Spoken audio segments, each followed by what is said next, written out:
The story begins with the protagonist, Attilian Cumlin, lying under a tree recalling a beautiful white snake that had once come to place a stone. This was where everything had started. A boy approached, calling out to Cumlin and announcing that they had finally found him, though he was still asleep. Cumlin asked what the boy was yelling about as it was disturbing his meditation. The boy then mentioned that a few bad people had surrounded the mansion and were threatening the master. Cumlin was shocked and wondered who was troubling his grandfather. The scene shifted to the mansion, where a boy stood wondering who the intruders were and why they were trespassing on Attilian's land. A man on horseback asked an elderly man if he was Aiden, the one in charge. The old man confirmed his identity as Aiden and asked why they had come. The man showed a paper and introduced himself as Orlando from the Motion family, claiming to have come to take over the territory on behalf of his family. Aiden, visibly surprised, replied that this was the domain of Attilian Byrne the Mage and that Orlando had no right to make such demands. Orlando replied that Byrne had died in the Snow Demon Ridge 16 years ago. He then showed a promissory note signed by Byrne before his death, stating that the unpaid debt would be covered by the territory as collateral. Aiden was taken aback and insisted that it couldn't be true, claiming he would request a court to verify the document. In response, Orlando kicked him with his horse, calling him an ignorant fool and telling him to get lost, adding that as an apprentice mage, the court had no authority over him. Just then, Cumlin stepped in between them, stopping the horse and demanding to know who had given them the right to act recklessly. He punched the horse, making it fall, and the creature was killed in the process. Orlando jumped off his horse and stood, asking who Cumlin was. Cumlin instructed Faye, the boy, to take Grandpa Aiden to a safe place. Faye agreed, and Aiden warned him to be careful. At that moment, Orlando realized that it was Cumlin, the son of Mage Byrne. He had heard rumors that Cumlin was a magicless waste, just a brute. He couldn't believe such a person would dare attack an apprentice mage, so he decided to teach Cumlin the rules of the world. Cumlin, unfazed, responded that he was eager to see what magic truly looked like. Orlando then raised his staff and unleashed a resounding flash of magic aimed directly at Cumlin's chest. Faye and Aiden were both worried about Cumlin. He had fallen back after Orlando's attack, and Orlando smirked at the sight. The others watching were shocked, recognizing that it was the legendary magic in action. Orlando coldly remarked that this was the price of offending a mage. Faye, deeply concerned, wanted to help Cumlin, but Aiden stopped him. Cumlin, however, slowly rose to his feet and said that he now understood. The pain was indeed intense. Orlando and his followers were taken aback by Cumlin's resilience. Cumlin continued, revealing that he had only used about 60 or 70% of his full power when the attack hit. Faye was relieved, glad to see that Cumlin was still okay. Cumlin then stood up completely and remarked, with such a weak body, it's no surprise Orlando could only produce such a weak effect. The magic itself was extraordinary, but given Orlando's level, he should leave now. Orlando, now visibly angry, called Cumlin weak and dared to blaspheme magic. He swore Cumlin would die for this insult. As he prepared to strike again, Cumlin moved with lightning speed, closing the distance and landing a brutal punch to Orlando's head, slamming him to the ground. One of Orlando's followers, a mage, attacked Cumlin with magic in an attempt to defend his master. The spell struck Cumlin, sending him crashing into a nearby wall, causing him to spit out blood. Aiden and Faye watched in shock at the scene. The mage who had attacked Cumlin quickly began healing Orlando with a spell, then turned to the others, demanding why she was just standing there. Bring the medical kit. They nodded and quickly went to fetch it. The mage asked Orlando how he was feeling now. Orlando coughed, and the mage understood that he had finally been saved. Meanwhile, Aiden began to collapse, but Cumlin, still on the ground, wondered what had just happened. Was that really the power of magic? The mage uncovered his head and explained that it wasn't just the body that mattered, but the vast sea of power hidden within it. Cumlin fell to the ground, his thoughts drifting to his grandfather, hoping he would wake up. Faye, seeing Cumlin still alive, reassured Aiden that he wasn't dead yet. The mage then remarked that this was supposed to be a simple handover of the territory, and that they had no intention of being forced to terminate anyone. Cumlin, now fully aware, asked who the mage was. The mage introduced himself as Nexon Zaid and told Cumlin to prepare himself for the road ahead. Cumlin contemplated Nexon's words, recognizing that this was the true measure of magic. Just then, Nexon prepared to attack with a flame burst. Cumlin, determined, joined his hands to block it, much to Aiden's shock. Nexon smirked, wondering if Cumlin was a fool to think he could defend against such powerful magic in such a ridiculous stance. Cumlin, however, absorbed the attack with his hands, though the force of it sent him crashing into the wall. Despite the pain, he refused to give up. After the enormous explosion, Cumlin, though severely injured, stood up and declared, now it's his turn. Nexon was shocked to see that there was truly someone who could resist spells with nothing more than their mortal body. He scoffed, remarking that such foolish behavior was as good as sending someone to their death. With that, he unleashed an ultimate flame burst. However, Kumlin leaped into the air, countering the attack and declaring that he had already mastered most of Nexon's techniques. Nexon quickly raised a shield around himself, but Kumlin planted his foot firmly on it without budging, leaving Nexon in shock. Kumlin wondered what kind of magic Nexon was using, as he couldn't even step through the shield. Nexon then launched a flame flash, hitting Kumlin and sending him crashing into the wall once again. However, Nexon noticed a scratch on his own face, something he hadn't expected. Kumlin, still trembling slightly, defiantly stated that Nexon's moves were useless against him. He admitted that the pain was intense, but also acknowledged that the mage was far more terrifying than he had imagined, with his strange tricks being difficult to defend against. Nexon, confused and intrigued, wondered if human muscles could even achieve such strength. He asked himself if there were any rumors about this. Aiden, seeing Kumlin struggling, urged him to give up and surrender the territory. But Kumlin, still determined, reassured Aiden not to worry, as he had found a way to defeat Nexon. Orlando, finding it hard to speak, called out to his teacher, Nexon, urging him to spare no mercy and to make sure they all died. Nexon, turning to Orlando, told him not to worry. He would make the Motion family pay for what they had done, especially for how they had hurt him. Nexon realized that the rumors were true and that Kumlin could not be left alive.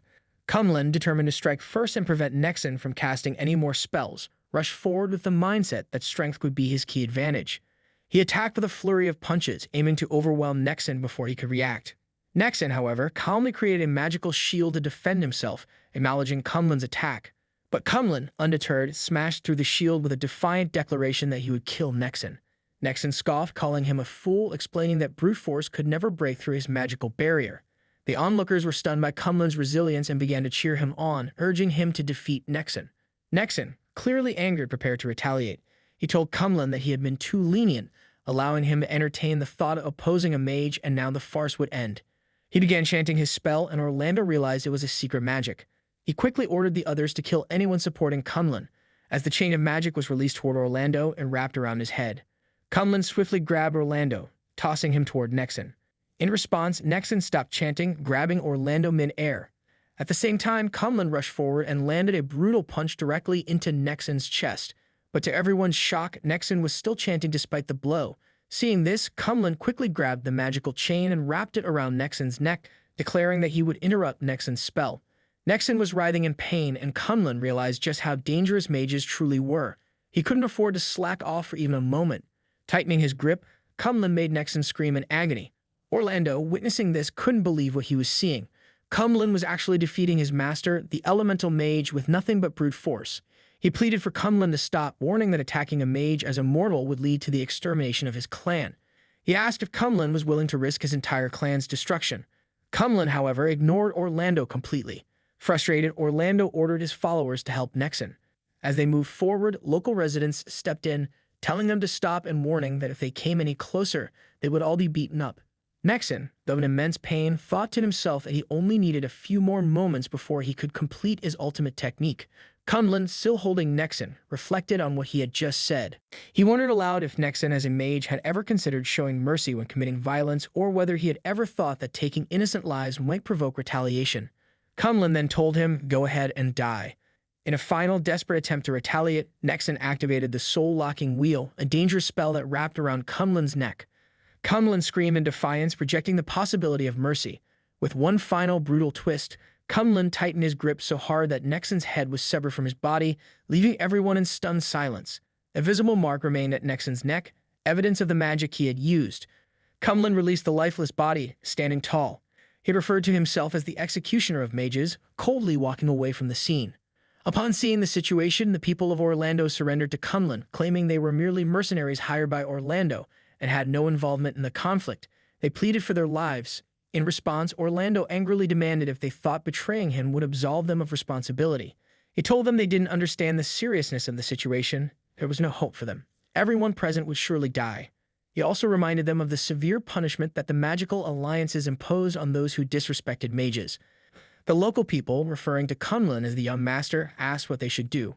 A man from the watchtower called out to Kumlin, informing him that someone was approaching from the distance.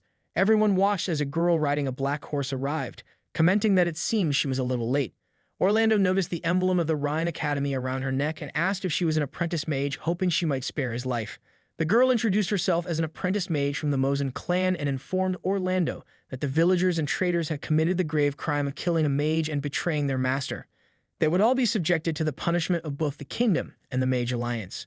She also mentioned that Orlando's family had offered a reward for her assistance, but she was unfazed by it, knowing the consequences for those who defied the magical laws. The girl urged him to head to Kunlun, noting that he seemed injured. She introduced herself as Isabella, a 16-year-old fiancée of Kunlun. She asked how he had gotten hurt. He placed a hand on his shoulder, telling her it had been a long time since they last met, and reassured her that the wounds were superficial, nothing serious. She gently touched his face, expressing her sympathy, saying it was a pity they had injured him so badly. However, she reminded him that killing a mage was a grave crime, and considering that, she suggested they silence everyone and then elope to live a life on the run. The others were terrified by her words and quickly pleaded for her to calm down, insisting they were surrendering.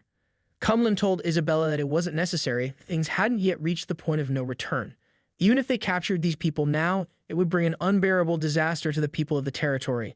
He couldn't abandon everyone by leaving, nor could he involve her and her family in that.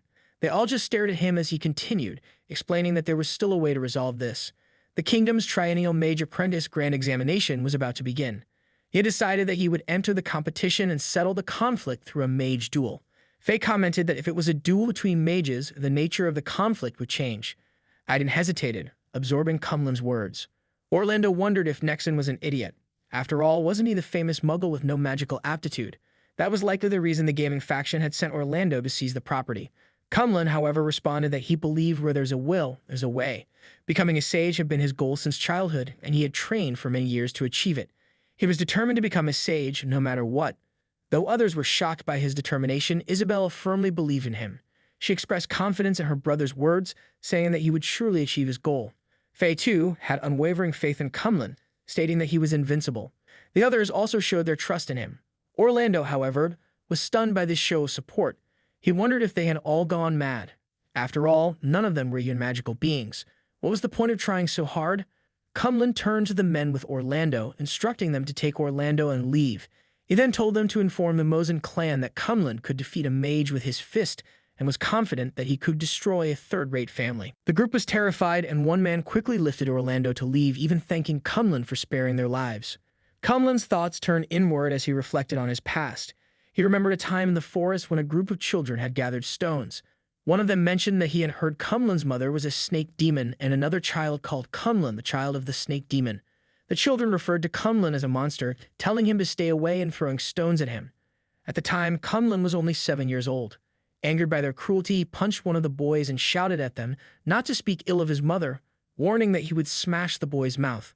The others were shocked, whispering that Kunlun was about to kill someone. Still, they called him the demon's child, and Kunlun continued to punch the boy, insisting they stop saying such things. Since childhood, Kunlun had been plagued by the rumor that he was the child of a snake demon. He believed this was because his parents had left him shortly after his birth. As his grandfather carried him on his back, Kunlun asked if he really was the child of a demon. His grandfather dismissed it as nonsense, reassuring him that Kunlun's parents were extraordinary people. When Kunlun pressed him, asking why his parents had left, and his grandfather replied that they had no other choice. Years later, Kunlun encountered a peculiar mage from the east, a bald man whom Kunlun immediately insulted. He asked if the man wanted a beating, insisting that just because he was a child didn't mean he couldn't take on the mage. The bald man calmly responded that Kunlun should not be angry. He explained that he was only a monk and did not tell lies, stating that everything he saw was witnessed with his own eyes. Kunlun, enraged, wondered how the man dared to speak such nonsense.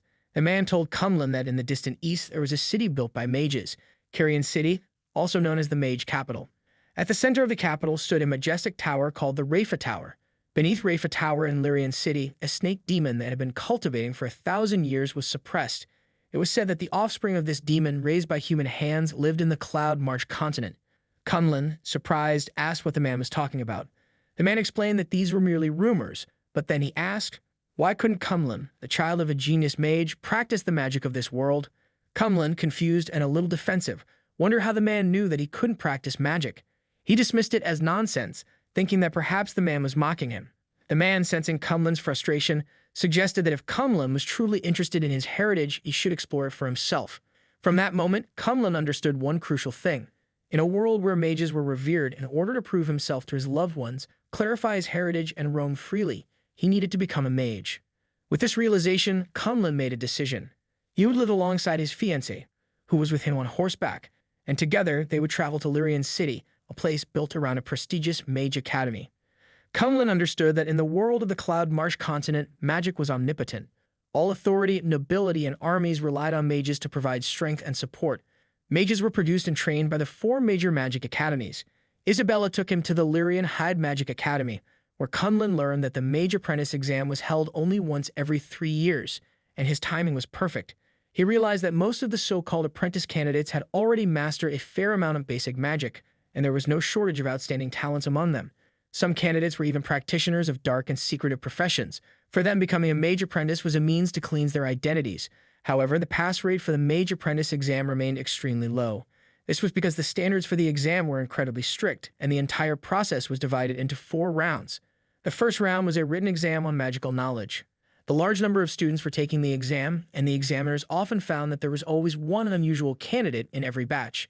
This time, that candidate was Kunlun, whose heavy physique clearly made him more suited to be a heavily armored knight rather than a mage. Kunlun simply looked at the examiner. As he stood up, the examiner asked what he was doing. Kunlun walked closer and said he was handing in his paper. The examiner told him to just place it down and go to the hall to wait for the results. As Kunlun left, the examiner thought to himself that Kunlun had quite an imposing presence.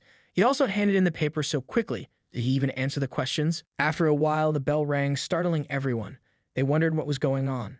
Laminar, one of the examiners, told them to head to the hall for those who had completed their exams, as the announcement wall began to reveal something. Some students wondered if the bell was the Song of Wisdom, while others speculated that it was the Song of Wisdom Bell, a rare occurrence that broke all previous exam records. The students eagerly awaited the announcement of the first-place winner, speculating who it might be. The announcement wall displayed sacred glyph text, which confused many of the students. They couldn't even read the ranking list, leading some to believe that their magical literacy was insufficient. One student, who had been taking exams for 9 years, commented that he had never heard the bell ring like that before. Finally, the first-place winner was announced. It was Kunlun. The hall erupted with exclamations of disbelief. It was really Kunlun, and he had broken the written exam record. Kunlun was completely surprised, though he muttered that it was within his expectations. He reminded himself that to overcome his inability to cast spells, he had tried every kind of training method. He had studied all the books related to magic in the kingdom's library. A man standing next to him muttered, "What does within expectations even mean?" And he haven't heard such arrogance in a long time. Kunlun glanced at the man and asked, "Do you have something to say?" The man, clearly intimidated, quickly congratulated Kunlun on his success. Isabella grabbed Kunlun's hand, urging him to go as they needed to head to the second exam site. The man, watching them leave, thought to himself that no matter how he looked at it, Kunlun didn't seem like a top student. They soon arrived at the examiner's office, where the chief examiner, Yuji, remarked that the situation was downright ironic. He turned to another person and asked if they had heard the bell as well, expressing concern that Kunlun might disappoint them. The other person wondered if the one with the highest score was actually a muggle.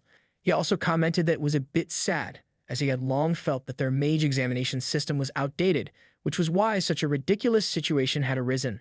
Yuji dismissed the concerns, saying it wasn't a big deal. He was confident that the second test would weed out those who had relied on luck. The second test took place on the platform of trials. The examinee would stand at the center of the platform, and once the test began, the platform would generate an immense magical pressure, challenging their strength and resilience. In the second test, the examinee was required to fully utilize their magical power to resist the external pressure. As the pressure increased, the magic rings on the trial platform would light up one by one. Once all the magic rings were lit, forming a closed loop, the examiner would consider the test passed. Isabella turned to Kunlun and asked, "What's his plan for the second test? Have you figured out a strategy?" Kunlun shook his head, replying that there were just some things we always have to face. When they reached the second test site, the examiner instructed them to halt. Kunlun presented his admission ticket, but the examiner simply told him it wouldn't work and that he should leave. Kunlun was taken aback and asked, "Why and what's the reason?" The examiner replied that Kunlun wasn't eligible to take the second test because he lacked magical power. Having been in this position for over 40 years, the examiner could assess the condition of the examinees with a single glance. Kunlun calmly pointed out that according to Lyrian Heat Academy's examination regulations, Article 24 stated that eligibility for the second test was determined by the result of the first test. Isabella, surprised, asked how Kunlun had memorized all that. The examiner dismissed Kunlun's words, telling him not to bother with such useless details. He referred to Kunlun as someone hoping for a chance, gambling on the possibility of success. He explained that every year he dissuaded many examinees like Kunlun. Unfortunately, some died on the trial platform because it was an extremely serious test, even for those with magical aptitude. There was always a risk of injury or death during the test. Kunlun, undeterred, quoted Article 52, which stated that examiners had the duty to protect and ensure the safety of the examinees. He reminded the examiner that what he held was a duty, not power. The examiner shouted at Kunlun, calling him a fool. He questioned if it was really worth dying just to become a mage. Outside, others were overhearing the exchange. Kunlun, still composed, cited National Law Article 17, Clause 13, which stated that anyone obstructing a mage or mage apprentice exam must bear the corresponding criminal responsibility. The examiner slammed his hand on the table, warning Kunlun to think it over carefully. He told Kunlun that he might not even be able to submit a request for interruption later on and could very well die on the testing platform.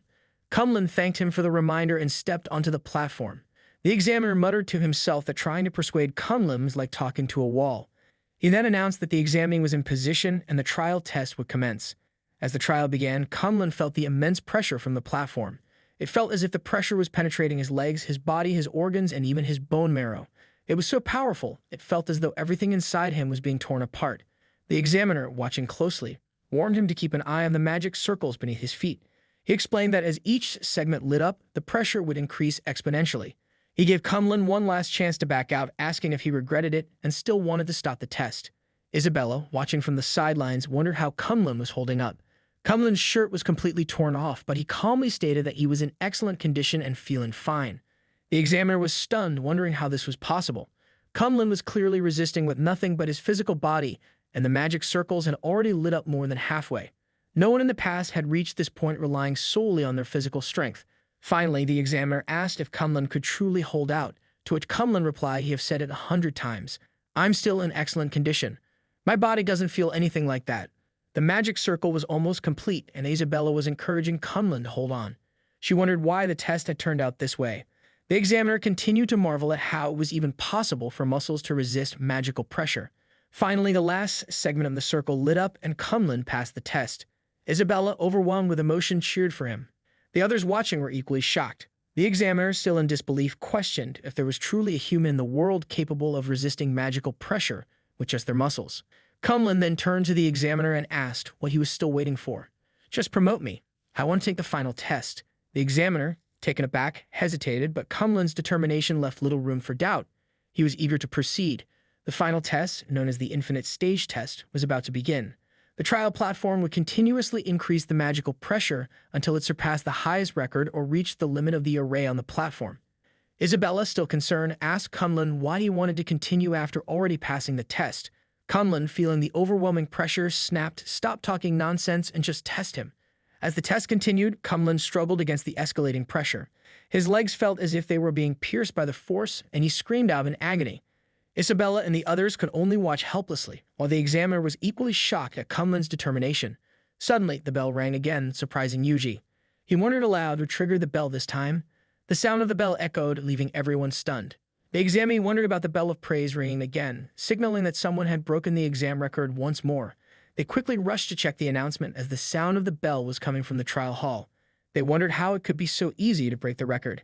Kunlun Ki, with injuries on his face and body, stood there, and Isabella told him that his wounds were severe.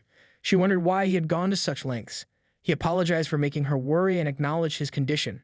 As someone without magical aptitude, obtaining recognition from the mages was almost absurdly difficult. Therefore, he had pushed himself to the extreme, hoping to earn any chance of acknowledgement from the academy. From the start, he had been challenging the apprentice test.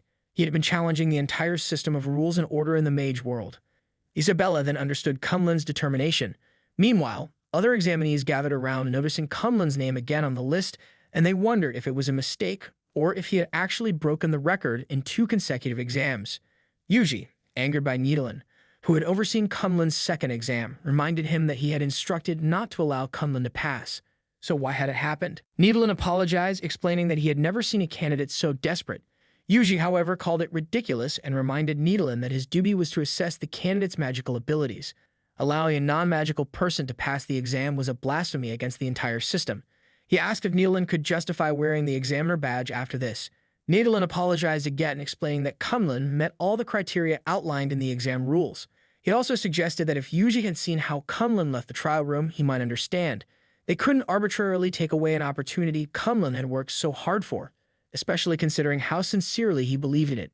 Nidalee compared Kunlun's purity to the despicable act of privately deciding someone's future. With trembling hands, Nidalee took off his badge, stating that his creed wouldn't allow him to betray Kunlun. He then told Yuji that he could take the badge if he wished. Yuji, turning away, scoffed, saying that it was madness. He didn't care about Nidalee's badge, which had no real value now given Nidalee was nearing retirement. Yuji believed he had to stop such madness. Every wizard exam was crucial, and he would not allow something so absurd to happen. Yuji then announced that the third trial of the wizard exam would be a magical combat contest. The rules were simple. The candidates would draw lots to determine their opponents, and 2 participants would step onto the stage for a magic duel. Both sides were required to use a magic wand for the contest, and the one who defeated their opponent with magic would be declared the winner.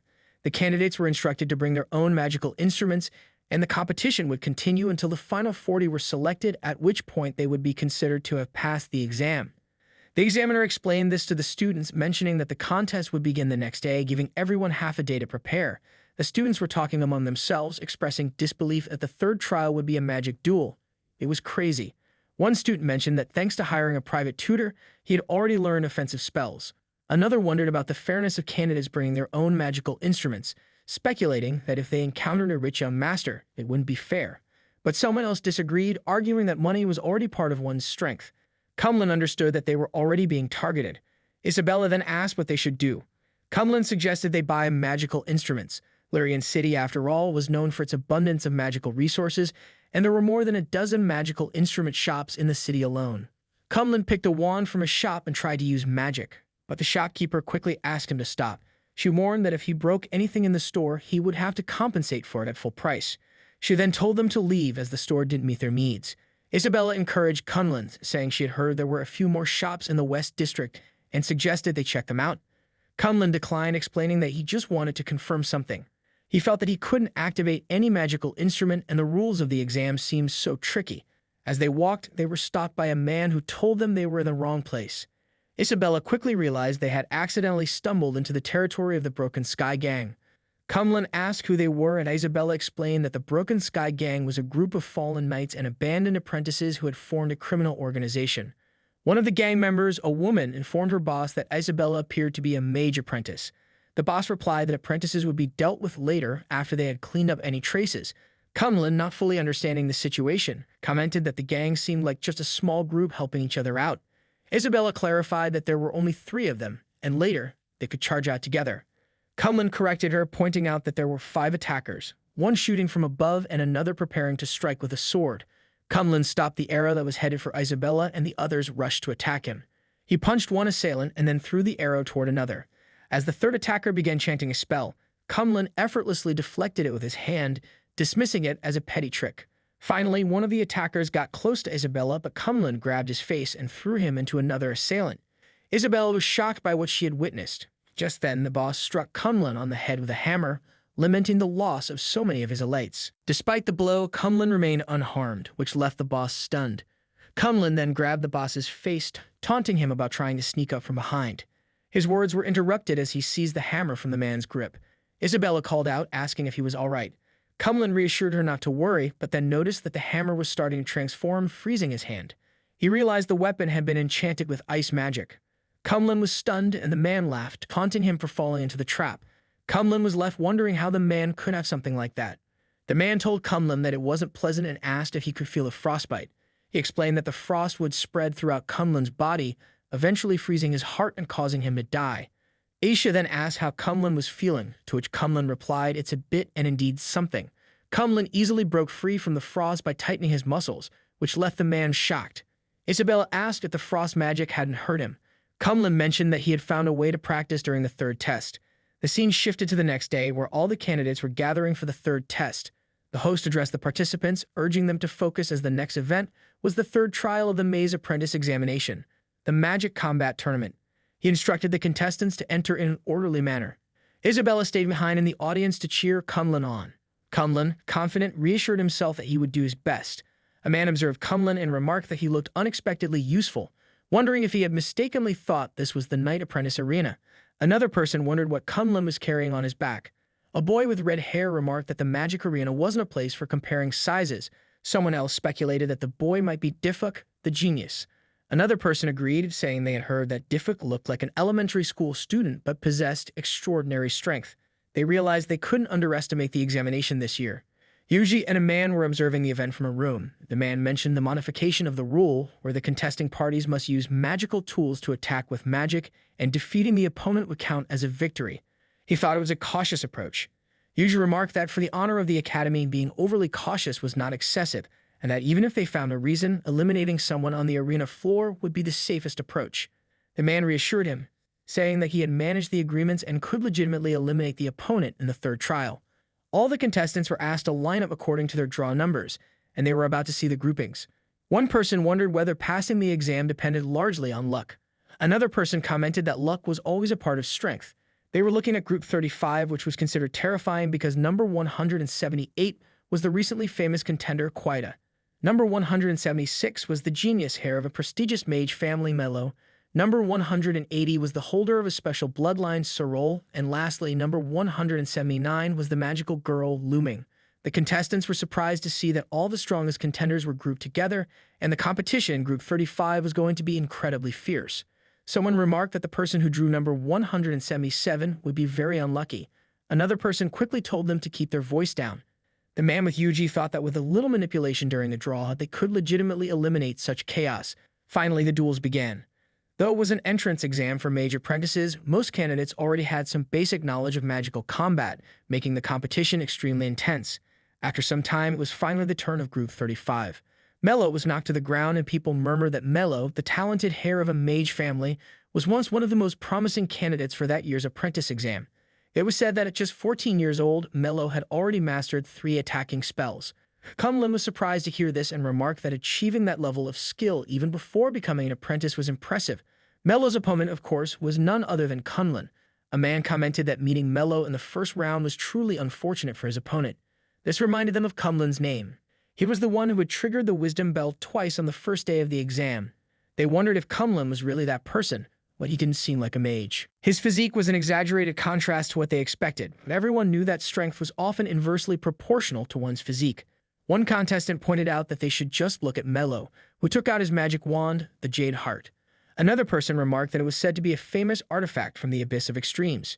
They then wondered about Kunlun's magic tool. Honestly, no one could feel any magical fluctuation from him at all. The host asked Kunlun to prepare as well. Kunlun apologized, explaining that his magic wand was a bit oversized, then took out a giant wand. The other contestants stared, puzzled by what he was holding, and murmurs of surprise spread through the crowd.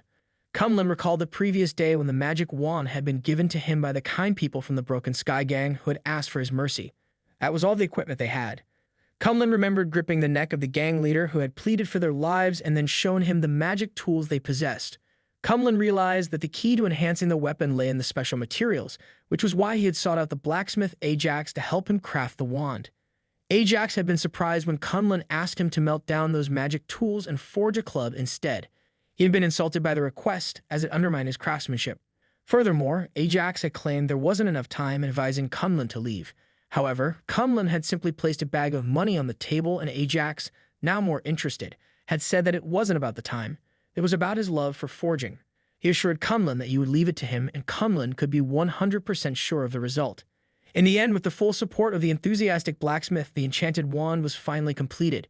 Isabella, standing next to the dead body of the Broken Sky Gang leader, remarked to Kunlun that it seemed the leader really couldn't squeeze out any more magical power. Kunlun simply shrugged, saying it didn't matter for now unless they were weaklings. The scene returned to the present, where Yuji stood with the man next to him, both watching as the contestants observed Kunlun in shock. Someone mentioned that they knew Kunlun would pull something like that out, and it was ridiculous. A long-handled blunt weapon. Another person even commented that it was against the rules. Kunlun snapped at them to shut up and told them to watch closely. He then released a surge of power from the weapon, causing everyone to be even more surprised. He explained that it was an authentic magic wand, and according to the Academy Code, there were no restrictions on the weight or length of a magic wand. The crowd was stunned. They realized that the wand emanated frost magic. Kunlun thought it was better to use it sparingly, as the number of times he could emit light from it was limited. Yuji was shocked, calling it nonsense. He believed that the weapon was clearly an enchanted item and was planning to apply to the examination committee to revoke Kunlun's exam qualification. The man, however, asked him to wait and explained that Kunlun was exploiting a loophole in the instrument clause. Legally, it would be difficult for them to revoke Kunlun's qualification based on that alone. As Yuji hesitated, the man advised him not to let anger cloud his judgment. He reminded Yuji that Kunlun came from the background of a mage family and should not be underestimated. The man then suggested that Yuji use Mello to take down Kunlun, allowing the magic to curse the barbarian. With that, it would be a complete victory for their enrollment philosophy. As all the contestants stood in the arena, they were asked to wait for a while as the examination committee discussed the details of the competition. Mello approached, calling out to Kunlun, and told him that just because someone was large didn't mean they were strong. He explained that the essence of magic lay in using the rules of the world to achieve victory, even when one was weaker. Mello admitted that he didn't understand how someone as brute as Kunlun had managed to achieve such impressive results.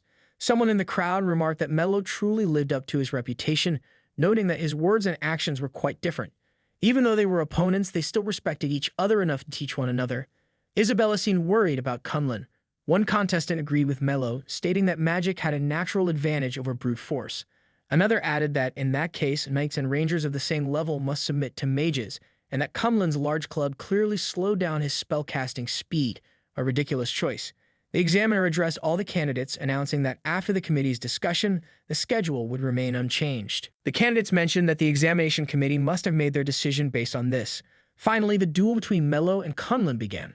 Mello charged forward to attack first, but Kunlun struck with his weapon, sending Mello crashing to the ground, leaving all the viewers in shock.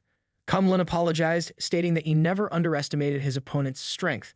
The other contestants were equally stunned, and Kunlun asked if someone could help Mello, as there was still some time left. The host announced Kunlun as the winner, which made Isabella happy, while others remained shocked at the way Kunlun had defeated his opponent.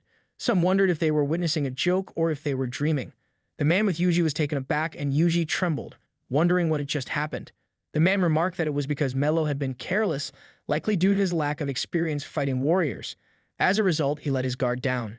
Yuji then mentioned that it was pointless to dwell on that now and asked if the man was sure about the death group. The man responded that he believed Mello had simply made a momentary mistake and that the next candidates, now aware of his situation, would not make the same error. At the arena, the referee asked Kunlun to step down, as it was time for the other candidates to compete. Kunlun replied that he would like to request a guarding challenge. The referee was surprised, and Kunlun repeated that he wanted to request a guarding challenge. He pointed out that it was only through a guarding challenge that the referee could challenge the record of the virtuous echo in that event, and the rule was explained in Article 2 on page 43 of the Academy Examination Regulation. The referee glanced at the book, wondering why Kunlun would want to initiate guarding challenge. It had been so many years since anyone had done that, so he needed to check the details. The other contestants were surprised to hear this and began wondering about the meaning of requesting a guarding challenge. One boy mentioned that it meant Kunlun wanted to stay on the stage and challenge all the competitors in that year's competition in a rotating battle. Everyone was shocked to hear this, and some muttering that it was so arrogant. They pointed out that Kunlun had only defeated Mello because of a lucky attack, and now he was acting so arrogantly. Yuji told the man to agree with that, adding that Kunlun was asking for trouble. The host announced that Kunlun had initiated a guarding challenge, and all the other candidates would take turns challenging him based on their candidate numbers. The highest record for the virtuous echo in the exam was 17 people. The contestants were astonished to hear this, muttering that it was arrogant and insulting to all of them.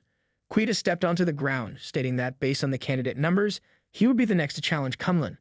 The others were surprised to see Quita approach the stage, and they began cheering for him, urging him to defeat Kunlun. Quita thought this was a great opportunity to make a name for himself, but he, like Mello, underestimated Kunlun. He soon realized that Kunlun's abilities were extraordinary, having tripped up Mello earlier. As Quita maintained his distance from Kunlun, someone in the crowd remarked that Mello lost because he hadn't had the chance to cast his attack spells. Another person pointed out that the advantage of a mage lay in their ranged attacks, so now they were curious to see how Quita would handle the situation. When the referee called for the match to begin, Kunlun disappeared from his spot so quickly, closing the distance between himself and Quita to launch an attack. Quita, shocked, quickly thought of casting his instant spell, Thunderbolt. Even though the spell hit Kunlun effortlessly countered, striking Quita with his weapon and sending him crashing brutally into the wall. The spectators, including the examiner, were stunned by the sight of Quita's defeat. Kunlun calmly remarked that his strength control was perfect, allowing him to win the match smoothly without causing his opponent lifelong disabilities, which he considered an admirable feat. The examiner was completely shocked by Kunlun's display of power. The contestants discussed how Kunlun had been hit by the lightning spell, yet it seemed that Kunlun's defense was incredibly strong, allowing him to win the match without difficulty. Yuji wondered what kind of person Kunlun was. Isabella, appreciating Kunlun's performance, thought that she wanted to cheer louder for him, but something in her felt like it wasn't quite right. The medical team rushed in to provide urgent care for Quita. As the man asked for the next contestant, Looming Boy forfeited. As Searle's turn came, he seemed tense and chose to forfeit, thinking that as long as the others won their matches, only fools would tangle with a monster like Kunlun. A boy spoke up, saying it was his turn next and he, too, would choose to forfeit. As the others looked at him, he asked what they were staring at, pointing out that even Delir and Rumen had chosen to forfeit. Did they think he was the only one being foolish? One by one, the others also chose to forfeit.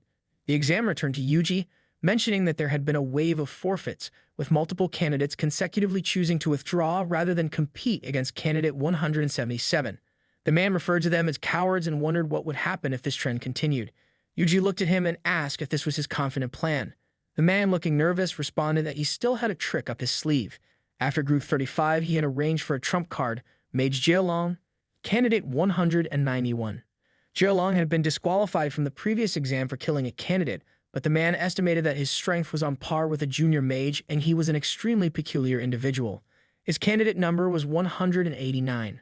The man believed that Jialong could put an end to Kunlun's antics, and if they both ended up injuring each other, it would be even better. Yuji admired the man's educational philosophy but found it somewhat conservative. The man then showed an artifact claiming it was the Sea Monster Bone Remnant, a stellar-grade artifact that could trigger passive physical defense. Yuji moved closer to the man, reflecting that those who achieved great things were not bound by the details, and those who upheld righteousness did not hesitate to use any means necessary. Meanwhile, the host announced that many candidates were withdrawing. One person wondered aloud if they were all just going to let Kunlun break the record easily, without anyone daring to challenge him. Hearing this, another person decided it was time to take action and accepted the challenge. Finally, candidate 191 stepped forward to fight. As they saw it was Jialong wearing the artifact, Jialong addressed Kunlun, telling him that the stage was not suited for him and that he should consider becoming a warrior or a blacksmith instead. He warned Kunlun that once the match started, Kunlun's life would be in danger and that he could only offer his warning. A contestant murmured that they had heard Jialong was disqualified from the last exam for brutally killing a candidate. Another added that Jialong had killed even more mages over the past 3 years. As the duel began, Kunlun moved swiftly to attack, but Jialong conjured a barrier to protect himself, leaving the spectators stunned. They quickly realized that it was a magical barrier, one that could only be mastered by star-rank mages. Jialong attacked Kunlun with an inferno burst.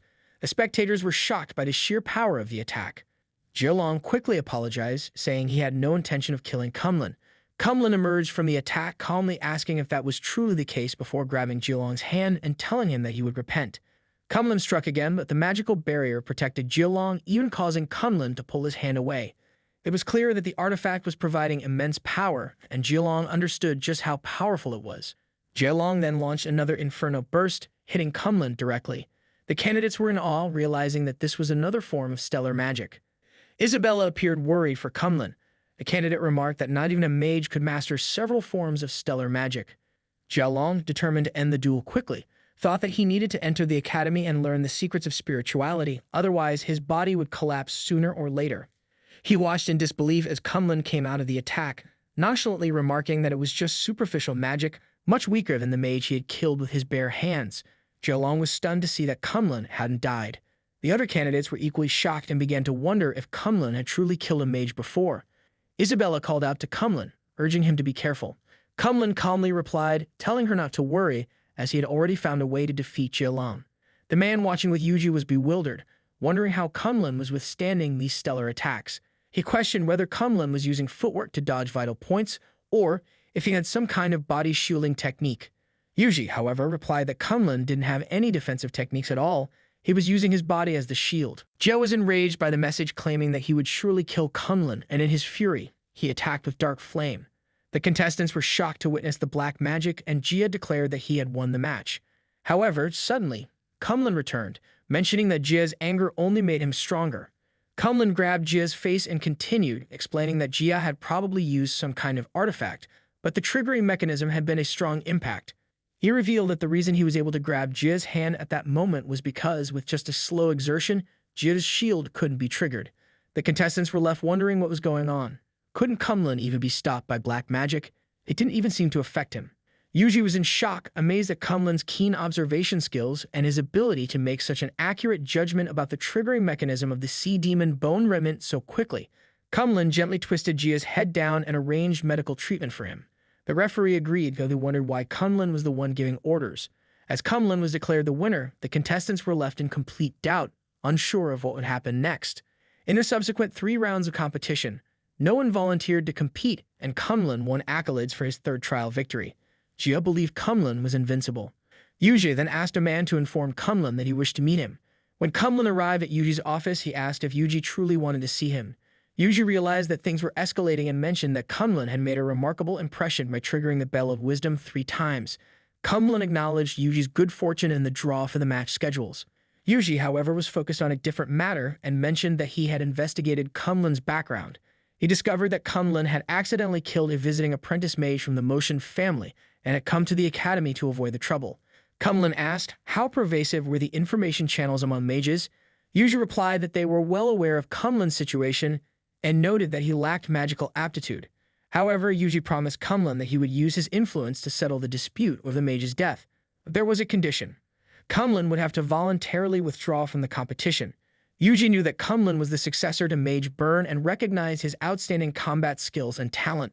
Still, the path of a mage wasn't suited for Kunlun. If Kunlun was willing, Yuji would write him a recommendation letter to become a royal knight. Kunlun referred to him as the considerate examiner, but then asked if knights had the authority to use the continental teleportation portal to travel to the mage capital. Yuji was confused and responded, certainly not. Knights don't have that authority. The rules state that only mages qualified to control the continent-level teleportation portals. Kunlun then mentioned so the recommendation letter for becoming a knight was unnecessary, since the only requirement he have could be fulfilled by becoming a mage. Yuji raised his voice, incredulous. Stop joking. A muggle like you wants to become a mage? That's absurd. Kunlun calmly replied, don't knock it until they try it. Besides, wasn't the academy selecting apprentices based on exam scores? His personal advice seems irrelevant. Yuji slammed his hand on the table, calling Kunlun an insolvent and stubborn kid. Kunlun responded, if he have nothing else to say, he will be leaving. He will handle the third-rate family matters myself. You don't have to worry about it. As Kunlun turned to leave, Yuji, now even more enraged, slammed the table again, muttering under his breath that Kunlun was a fool. He thought to himself that he wouldn't allow anyone to undermine his exams. Yuji then asked Rayleigh to announce the 4th trial exam, which would be the Spirit Beast Hunter test, to be personally examined by Yuji. Rayleigh was shocked and asked, were we really going to arrange such a difficult topic for the final trial? Yuji told him just do as he say. The 4th trial, the Spirit Beast Hunter, required participants to venture into the eerie Mistwood Forest, locate a spirit beast whose magical aura resonated with their own, and then use enhancement spells to capture the spirit beast as their familiar. They would then have to return to the academy with the familiar, pass an inspection, and then complete the exam. As the contestants heard the details, they all murmured in shock. One person mentioned that he had never even heard of this trial before. Another contestant remarked that it was outrageous. They weren't even apprentices yet. One of them, a 3rd-time retaker, expressed that it was the hardest exam he had ever faced. A man reassured them, don't worry, there will be tutors on-site teaching the enhancement spells. Yuji added this trial was also a test of the candidate's ability to learn. The key thing to remember was that the Mistwood Forest was dangerous. While candidates can operate within the outermost Hirwon Forest, they must not venture too deep. If they stray into more dangerous areas, the Academy's rescue team won't be responsible. The candidates were shocked to learn that the Academy wasn't even guaranteeing their safety, which made the trial even more dangerous. Yuji further stated that the path of a mage had always been fraught with difficulties, and if they were worried about their safety, it would be better for them to give up now. He made eye contact with Kunlun as he said this, then continued, there will be tutors on site to explain the essence of spellcasting. The candidates wondered if the trial was about to begin. One of the examiners told them that he would explain the enchantment spell only once. Isabella turned to Kunlun and said, it seems like you're being targeted. What should we do now? Kunlun replied, they will have to take it step by step and plan things out. The scene shifted to the next morning when the 4th trial, Spirit Beast Hunter, officially began. The contestants were told to return before sunset. As they walked, some remarked on how difficult the exam was this year. One person wondered if anyone truly understood the enchantment magic that the teacher had demonstrated earlier. Another replied that he only understood half of it and was still unsure about the rest. Isabella turned to Kunlun and with concern told him that the Mistwood Forest was extremely dangerous. She wished him to be careful. Kunlun reassured her, saying, don't worry and he will do my best. He then set off, unsure of where to begin, finding the task ahead to be quite tricky. Unbeknownst to him, someone was watching from behind a tree. The person thought to himself he didn't expect the opportunity to come so quickly. Diffuk smiled, feeling lucky. He had managed to avoid encountering any monsters in the third trial and hadn't expected both Mello and Quita to fall victim to Kunlun. Fortunately, Diffuk had entered the fourth trial with a decent score. He had been mastering spells since he was 9 years old and was confident he would succeed this time. Just then, Looming and a boy approached Diffuk, asking if he wanted to team up. Diffuk scoffed, replying, the trial was about finding and capturing the spirit beasts. What's the point of teaming up? He thought to himself that both Looming and the boy had failed the third trial and their scores were far behind his own. It seemed strange that they would want to team up with him. Looming, undeterred, asked that wasn't he interested in becoming the top contender of this year's exam.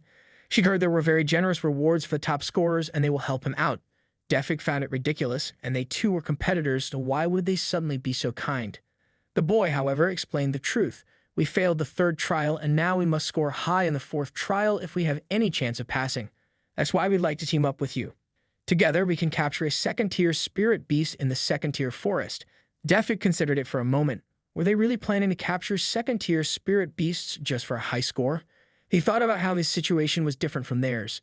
It seemed clear that the fourth trial was targeting Kunlun, who lacked any magic power. If Kunlun was eliminated in the fourth trial, Diffuk believed the ultimate title of Tan Kui would remain up for grabs. Kunlun always surprised him. If he somehow passed the fourth trial in an unexpected way, there might still be a chance for him to claim the title. Finally, Diffuk agreed to team up with Looming and the boy. His condition, however, was that he would capture a spirit beast first. Both Looming and the boy agreed to this. Meanwhile, Kunlun, walking alone, suddenly sneezed. He wondered aloud, who's talking behind my back? All of a sudden, a few warriors appeared, armed with weapons. An old man leaning on a stick asked that if he really Kunlun. Kunlun responded by asking who they were and why they were acting so sneakily. The warriors confirmed it was him and then moved to capture him. Kunlun, without hesitation, kicked one of them, wondering how they dared to approach him like that. As another warrior charged at him with a sword, Kunlun punched it, breaking the weapon in the process. The old man began chanting a spell and attacked with roots that erupted from the ground, trying to bind Kunlun. He wondered what kind of sorcery this was. Two more warriors leaped forward, attempting to kill him with spears. Though his hands were bound by the roots, Kunlun managed to stop the spears by grabbing their sharp tips, drawing blood in the process. He then punched the attackers away, freeing himself from the restraints. You're quite good, Kunlun said, addressing the old man. But how dare he commit murder in broad daylight? The old man, stunned, thought about how it was even possible for Kunlun to break free. He fled in disbelief, realizing that the intelligence they had gathered was wrong, as Kunlun's strength was clearly beyond that of an apprentice. Kunlun grabbed one of the spears and hurled it at the old man, shouting, "Don't even think about escaping." The spear pierced the old man's body with incredible speed, and he fell, lifeless, to the ground. After a moment, Kunlun realized his mistake. He had killed them all, and he still had no idea who had tried to assassinate him. As he surveyed the scene, Kunlun noticed a badge near the face of one of the corpses. He picked it up, intending to ask Isabella about it later. For now, though, he knew he had to focus on the exam. It was far more important. Just then, he heard a noise behind him. Turning around, he saw a wild creature standing there, and he was wondering if the smell of blood had attracted it. It was a mist-hidden horned fox, a second-tier monster. Kunlun estimated there were about 20 of them in total, and the exam required the contestants to control the wild beast with spirit magic. Kunlun muttered a few words under his breath, trying to remember the incantation. Misgat Musgat Maleo, he repeated a few more attempts, but stopped short when he realized the fox didn't react at all. At least give him some response, Kunlun said, puzzled, and if he really have no magical talent? Then the fox roared and Kunlun watched it carefully. After a moment, he sighed. It seems this was not the spirit beast that resonates with my soul. Diffuk was trying to control the beast, instructing it to simply obey his commands as it soared through the sky, following his wishes. It was an 8-armed louse, a second-tier beast. The boy and Looming were helping her as well, and Diffuk proudly declared that it was fantastic he had caught one, now eager to see who could compete with him. Looming asked him to wait for a while, but to Diffuk, it seemed like a piece of cake. They congratulated him, saying that this was their chance. Meanwhile, Kunlun had just defeated a beast, standing triumphantly on top of it as he remarked that it was difficult to find a well-behaved and obedient pet. He had also defeated a second beast of the same kind and commented that it wouldn't work. These beasts had such low intelligence that communication with them was impossible. He reminisced about his grandfather telling him that some powerful beasts had the ability to bewitch minds, suggesting their intelligence should be considerably higher. However, given the current situation, it was impossible for him to communicate with spirit beasts. The only solution he realized was to find a spirit beast capable of effective communication. As Yuji and the others stood by, waiting for the candidates, Rayleigh arrived and informed them that the patrol team had found traces of a secret mage organization in the forest. Yuji wondered if the secret mage group was really involved. Weren't they just a bunch of rats who often collaborated with other factions? What were those bastard rats doing in the mountains now? A man arrived to deliver a report informing them that the 5th patrol team had uncovered new information. The tutors asked what had happened. The man explained that deep in the second-tier forest, they had found signs of a battle and discovered the bodies of 5 members of the secret mage group, including one who was a stellar mage. Yuji was shocked, wondering how they had dared to fight in his examination arena. This would certainly mean an increase in patrols. He instructed that word be spread about how those pests had dared to disrupt the academy's exams, and he vowed to completely uproot them. One of the men remarked that it seemed there had been an unexpected event. Isabella hoped Kunlun would be lucky. In the afternoon at 3:45 p.m., the first candidate returned after completing the task so quickly, his mental strength clearly exceptional. They discovered that the candidate was number 93, Alan, who had brought back the first-tier spirit beast, the white-crested mountain pheasant. A man informed Alan that he needed to demonstrate his control over the spirit, as control was also one of the scoring criteria for the 4th trial. People commented that it was amazing, noting that those who were establishing mental connection with their spirit beasts could control them effortlessly. Some felt jealous, while others remarked that it was incredible. Passing the mage exam was now almost guaranteed for him. After that, more candidates kept arriving with their spirits, though some came injured and empty-handed. Meanwhile, Kunlun was walking by the lake, wondering why it seemed different from the map. The place was famous, yet it felt uncomfortable. He wondered if he had gotten lost and why there were fewer and fewer monsters in the area. As evening approached, he decided to hurry up. As the sun was about to set, contestants and examiners were still wandering. A man remarked that he never thought there would be candidates capable of capturing second-tier spirit beasts, and that this exam was the hardest they had ever heard of. Another man commented that so many outstanding candidates had appeared. Isabella then excused herself and asked a man if he had seen candidate 177. The man asked if she was referring to that big guy, and Batty apologized, explaining that he hadn't seen Kunlun in his inspection area. Diffuk approached Isabella and mentioned that they had encountered Kunlun when they ventured deeper into the second-tier forest. Isabella asked what happened and if they knew where Kunlun had gone. Diffuk replied that they had seen Kunlun heading into the mountains full of eagerness. Diffuk thought the chances of Kunlun returning were slim. Isabella seemed frightened by this. Yuji, bending slightly, noted that everyone had gathered, so they should be prepared to announce the end of the exam. Isabella gazed toward the forest, thinking that Kunlun must return safely. Diffuk, however, believed it was impossible, as the sun was already setting and he hadn't seen anyone. He mused that the one who would ultimately win the Chien Kui title would be him, Diffuk. Bendo then began announcing to call the participants, contestants, and spectators, declaring that he would now end the 4th trial's hunting phase. Just as he spoke, the ground shook and everyone wondered what was happening. Was it an earthquake? Then they heard the ghost-level disaster alarm. A beast emerged from the ground and people shouted that it was an invasion by a ghost-level beast. Yuji was in shock and people wondered if it was the Earth Dragon of Mistwood Forest. They questioned why it was attacking the academy, as the creature normally didn't leave its territory. At that moment, someone noticed a figure sitting on its back. It was Kunlun. Kunlun struck the beast and commanded, "Kneel down," which it did immediately. He then commented that it seemed they had arrived just in time. Kunlun ordered the beast to sing and dance, putting on a show for everyone. The beast began to roar, dancing and even spinning in place. The crowd was left in shock, wondering if this monster was Kunlun's companion. Isabella, relieved, smiled as she watched Kunlun, thinking as expected of him. At night, Yuji was holding a meeting with all the examiners. He began by saying that the topic of discussion was the performance of the candidate Kunlun. He believed that Kunlun had used inappropriate methods to achieve his scores. The final trial had even been called chaos in the examination hall, resulting in many injuries. Therefore, Yuji proposed revoking Kunlun's examination qualification and asked for everyone's opinions on the matter. One man remarked that it was an interesting story. Another commented that a Muggle had actually caused all 4 exams to ring the bell of experience. The 3rd examiner noted that the bill during the 4th trial was the disaster alarm. The 4th added that, ultimately, it didn't align with the purpose of the examination. A man told Yuji that he had no intention of refuting his decision, but based solely on the written exam section, for which he was responsible, Kunlun's performance had been exemplary. Needlin stood up and reiterated his stance, stating that in the 2nd trial, Kunlun's outstanding performance met all the examination rules, and that was where he stood.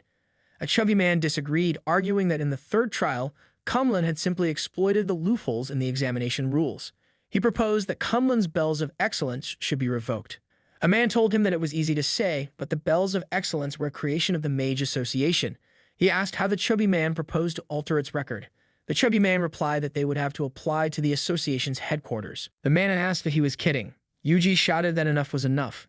He stated that the purpose of the Mage Apprentice examination was to select individuals with the greatest magical talent for the academy, and Kunlun's situation was completely at odds with the exam's main objective.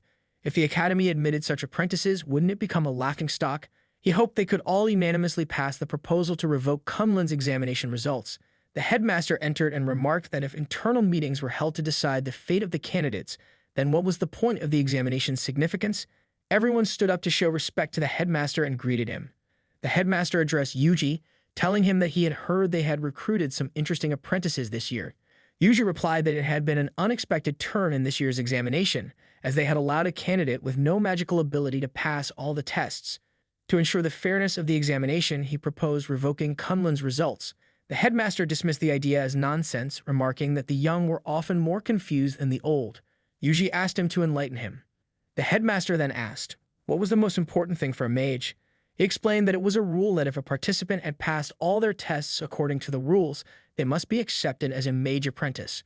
Otherwise, what was the point of having rules for the examination? That matter had already been settled by the sons of the other 3 academies, and it was no longer something they could suppress privately. He added that fortunately they had acted impulsively, or it would have damaged the reputation of the academy. Yuji agreed, thanking him for his guidance. The headmaster then asked why they hadn't discussed who would be Kunlun's mentor, adding that he would excuse himself now. They all bade him farewell. Among the mage apprentices who passed the test, there were distinctions between the ordinary apprentices and the inner disciples.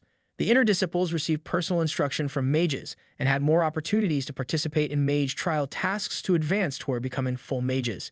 They usually resided in the mage towers alongside the mages. Most apprentices who enter the academy begin as ordinary apprentices after passing the exam. They accumulate credits by completing tasks assigned by the academy and participating in collective courses to complete their studies. They reside in the academy dormitories. There is a rule in the apprentice examination that the first-place winner of each session, or the candidate who rings the bell of excellence, will directly become an inner disciple. Yuji wondered who would win the title of Tian Kui that year. One man said that his tower seemed to be full already. Another mentioned that he had been a bit busy lately. The third one ignored that comment. Yuji, angered by the responses, was about to speak when the fat man added that he did have a recommendation for a mentor. The next day was the entrance ceremony of Lyrian Height Academy for the 172nd Apprentice Mage Examination. All the students were congratulated for donning the apprentice robes. One student wondered aloud if there were only fewer than 20 people left, and another asked if this was not the hardest exam in decades. Then Isabella arrived with Kunlun in student uniform. She commented that she hadn't expected the overseas robe to look like that on him. Kunlun replied that he still preferred to wear casual clothes. All the students were asked to wait for the moment as the ceremony was about to begin. Lorenzo called Kunlun over to introduce himself, guessing that Kunlun would call him the assigned teacher by the academy. Kunlun simply greeted him, but Lorenzo stopped him, saying that he didn't want to be Kunlun's teacher and had never had a good impression of someone as large as Kunlun. However, it was an assignment from the academy, and since he had heard that Kunlun valued the rules, he suggested they stick to them. Lorenzo explained that when a mage selects an apprentice, there was usually a personal test involved. Kunlun, not understanding, looked to Isabella for clarification. She explained that Lorenzo meant that mages often had a simple test when selecting apprentices, such as asking questions or greetings, usually just a formality. Kunlun apologized, mentioning that he didn't understand those things, and asked if Lorenzo had any requirements to which he should just teach him directly. Lorenzo agreed, asking Kunlun to follow him. They went to the practice field, where Lorenzo told Kunlun that although he didn't particularly like him, he didn't exactly hate him either. He explained that the test for Kunlun would be extremely simple. Kunlun had to use the magical power within him to ignite a wooden stick with fire elemental energy. It was just the simplest form of a fireball spell, and as long as Kunlun could do that, Lorenzo would recognize him as his apprentice. Lorenzo asked if such a simple test was fair enough. Others were watching, and Kunlun thought about using the magical power within him to ignite a wooden stake with fire elemental energy. He muttered to himself that it wasn't too much to ask. Others were watching him, and he thought it was only right. Clearly, the glory of being the champion that year should belong to him. Lorenzo asked to begin the event. Yuji and another man were observing from the office window, and Yuji commented that it was a disappointing event. He hadn't expected any developments, yet it turned out to be excellent. The man replied that the plan could be seen as killing 2 birds with 1 stone. Not only would it persuade the barbarian to withdraw according to the rules, but it would also provide an opportunity to strike at Lorenzo, that useless fellow. Furthermore, with the upcoming assembly of the new Mage Tower Association, whether they accepted or rejected the apprentice, it would ultimately force Lorenzo to give up on the Mage Tower. Yuji remarked that he hadn't expected the barbarian, who had been a source of trouble, to turn into a boon for them. The man agreed, calling the move a masterstroke. Kunlun then asked if that was true. After Lorenzo's agreement, Kunlun mentioned that he would need time to prepare for the test. Lorenzo then asked how much time he required. Kunlun requested 1 day, and Lorenzo told him that if he completed it before sunset, he would pass. Otherwise, he would have to leave on his own. Kunlun agreed, and then Lorenzo left. Isabella called Kunlun, asking what they should do next. He replied that he would have to venture into the Mistwood Forest again. She asked if he had any plans in mind. He denied it, saying that perhaps he could only try the method he was currently thinking of, and then asked her to wait for him. She suggested accompanying him, believing she might be able to help. He replied that it was a challenge he must face alone. He thought to himself that he needed to become a mage at any cost, and that would be the first step toward making his mark in the world. When others heard that he had left the academy for something, they were confused. However, when Yuji heard the news, he mentioned that Kunlun had surely gone to the Mistwood Forest. The man didn't understand, and Yuji wondered what Kunlun was planning. Lorenzo, the holder of a third-tier magic stone within the Tower of the Wind, a star-grade mage tower, was speaking with his fourth apprentice, Terry, and his second apprentice, Nini. Terry told him that he couldn't agree with the current plan, while Nini added that even if it was a test, Lorenzo should give Kunlun a difficult task to force him to drop out. Lorenzo dismissed their concerns, calling their suggestion nonsense. How could they even think such a thing? He reminded them that the arrangement was his, and they shouldn't make any fuss about it. Nini told him that the number of apprentices would determine their participation in the mage meeting. If the number of apprentices exceeded 5, they would have to participate in the fierce team competition. Terry added that the new apprentice's abilities were quite concerning. Lorenzo replied that victory or defeat was up to fate, and all they could do was their best. He knew what he had to do and told them to leave his presence. Kunlun was in the Mistwood Forest, reflecting that using one's own internal magic to activate the fire element, ignite the wooden pillars, and cast the magic was impossible. In that lifetime, he could never cast spells. However, there was a way to harness the fire element within the body.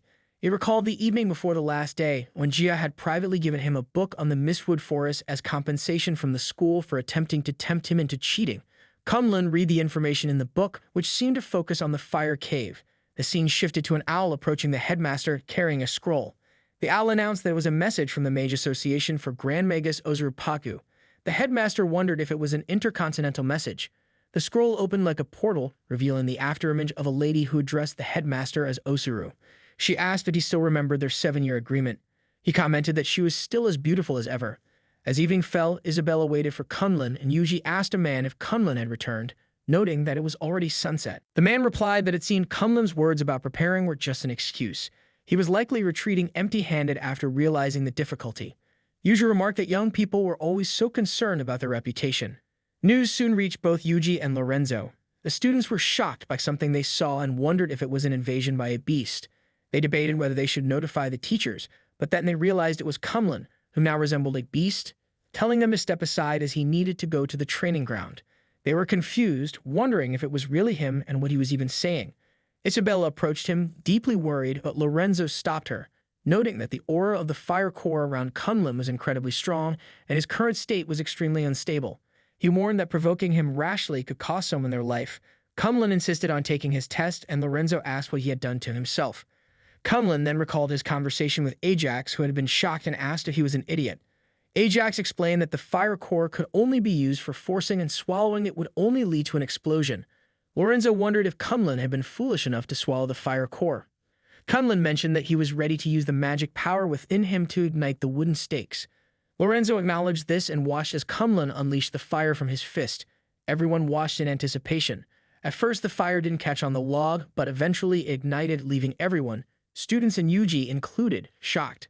Kunlun collapsed afterwards, stating that it was done. Lorenzo immediately went to treat Kunlun and instructed Terry to take him to the infirmary and inform Izinka to come. Isabella arrived, asking about Kunlun's condition. Lorenzo replied that Kunlun had survived for the time being, but it was best not to move him too roughly. He cautioned her to be careful of any potential explosions. Isabella, tearful, nodded. Lorenzo then called Nini and asked her to tidy up a room in the Mage Tower dormitory. She agreed and left to carry out the task. Yuji closed the curtains of his office, remarking that from this moment forward, Kunlun's status as the top student at the academy would no longer be in question. The others agreed. Yuji reflected that perhaps the principles he had held onto weren't as perfect as he had once believed. As the two others left, one asked the other for his take on the matter. The second one wondered how he saw it, noting that rumors said Kunlun was severely burned. He had a potion that could soothe and heal it, so he would send it over. He thought that someone so cruel to himself, now that he had made a breakthrough, should be upset further. The first man remarked that Kunlun truly lived up to his reputation as a high-ranked mage. The scene shifted to the headmaster, who was speaking with a lady through the portal. She asked him to train his apprentices well and was confident that now the Ironwood Academy was destined to win the expedition. He replied, telling her to wait and see. The apprentice test finally came to an end. Kunlun woke up in a room and Nini remarked that he had finally regained consciousness. She asked how he was feeling. Kunlun wondered where he was.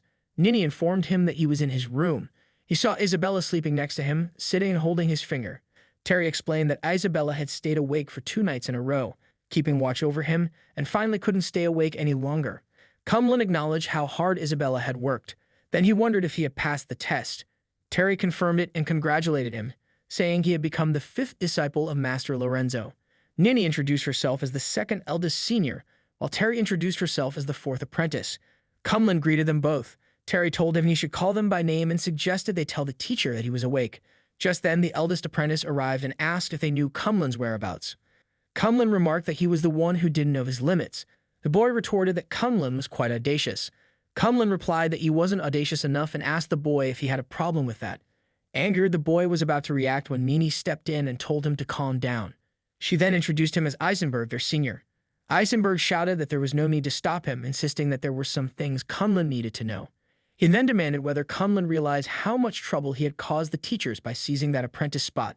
Nini interjected, saying that Mastermind had already declared the matter closed for discussion. However, Kunlun insisted on hearing Eisenberg out, wondering if his acceptance had caused any trouble for their teacher.